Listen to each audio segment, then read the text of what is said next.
Hello everyone, this is Michael Kalyan, Youth Ambassador of HKCECES. We have Dr. Shamsi with us. Please introduce yourself to our audience. Yeah, thank you very much. I'm Dr. Ziaul Haque Shamsi from National Defense University, Islamabad, Pakistan. And I come here to participate in this conference. Basically, my motto is that if the students do not do better than teachers, the society will not grow. And if the children do not do better than parents, the family will not grow. The family does not grow, the society will not grow. The society does not grow, then humanity will not grow. And humanity will not survive if societies do not grow. That is what my concept is. That's an excellent concept. Well, you must be inspiration to a lot of people, especially us, like we are a younger generation, looking forward to get inspired and learn more from professors like you. Dr. Hashmi is all the way here in Hong Kong from Pakistan. Let's start the interview with our first question. So, Dr. Hashmi, in the era of global spectrism, how can Hong Kong's youth best demonstrate the responsible aspects of BRI influence through their actions and projects? Hong Kong has been the financial capital of the East for a very, very long time. And its youth can take this particular country, because it's a very specialized zone, forward into the next and next generation.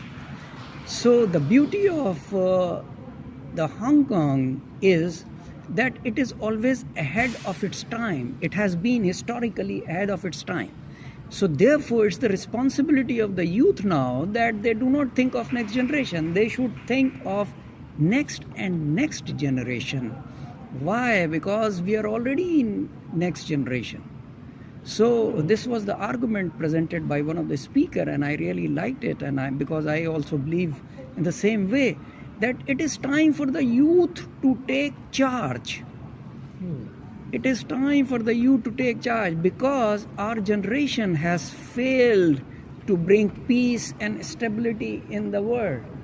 It is now time for the youth to take the baton from us. I am ready to hand it over, because I was unable to bring peace and stability in the region or in the world. Therefore, it's the responsibility of the youth that they try and bring peace and stability through competition, not through wars and conflict. Through competition. We must compete with each other for the progression of the society and the humanity, not through wars and conflicts, but through development, growth. And one phrase I always use is productive engagement.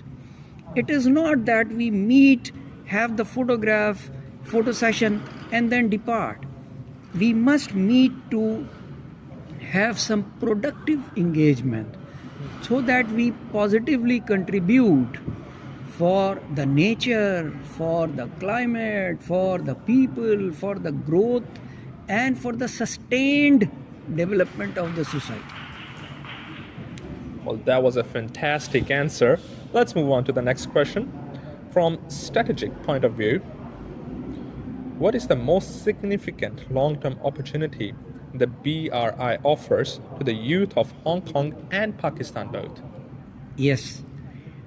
When I learned first about BRI in 2013, it was Belt and Road Initiative. I have changed it to bold and responsible influence that the China can have on Global South, and Hong Kong could be center of it. Why? Because as I said before, the Hong Kong has always been ahead of its time. So now it's the responsibility of the youth of Hong Kong to move it forward to bold and responsible influence in the entire Global South, and not only Global South, because Global South is looking towards China, looking towards Hong Kong to have a better growth and a prosperous future for them. Well, fantastic answer. Let's move on to the next question.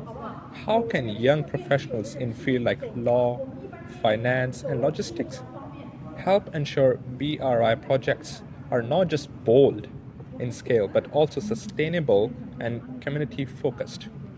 Yes. Why? Because BRI is all about connectivity and communication. It is not only connecting business, it is connecting people. And if once you connect with people, then you bring in more cultures, very diverse cultures. And Hong Kong can draw benefit from it because it sits right in the middle of the world between East and West. And Hong Kong, when I move around, I see that it presents a Western face with Eastern culture. It's an amazing and a very diverse society that I've seen in the past 2 days, and I plan to see it in the next 4 days as well. Lovely, lovely answer. Let's move on to the next question. With your background in strategic studies, what key skills should Hong Kong's youth cultivate to help navigate the complex geopolitical currents surrounding the BRI? Yes, I think analytical skills. If the youth of Hong Kong can develop lateral thinking and analytical skills in them, they will be able to navigate BRI towards the entire world because it is aimed at connecting people, not only connecting business, but connecting people. When you connect with people, then you really learn about their culture, about their society, about the values. And Hong Kong is better placed to integrate these values from East and West, North and South. That is where the youth of Hong Kong play a significant role in promoting BRI as a bold and responsible influence, not only Belt and Road Initiative. Of course, fantastic.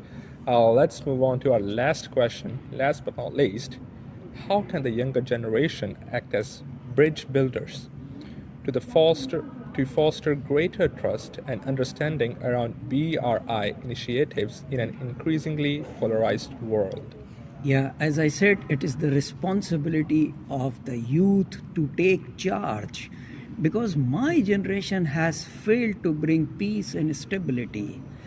The young generation, now the generation Z and generation Alpha, they are more aware. They have the benefit of using artificial intelligence and the emerging technologies that they can use to bring people together and continue to enforce this supply chain management and this connectivity, which must not be broken. We should not remain tied to divisions. We must get united. I am looking for a visa-free society, for a tension-free society. I am looking for a terror-free society. I am looking for a nuclear-free society. I am talking of society, not only one country. No one country.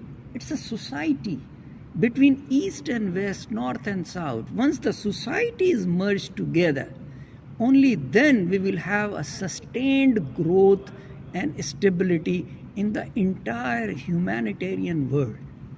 That is what my concept is. Well, such a wonderful concept. Well, it was my pleasure interviewing you, Dr. Shamsi. So I hope to see you guys here in Hong Kong soon. Always. And I hope our audience would have learned something meaningful from this interview. Thank you very much. Anything last you want to say to the audience? It's a beautiful country. It's a beautiful world, and it provides an immense opportunities to act as a bridge between the societies. That is what my message to the youth of Hong Kong is. Well, thank you very much, everyone.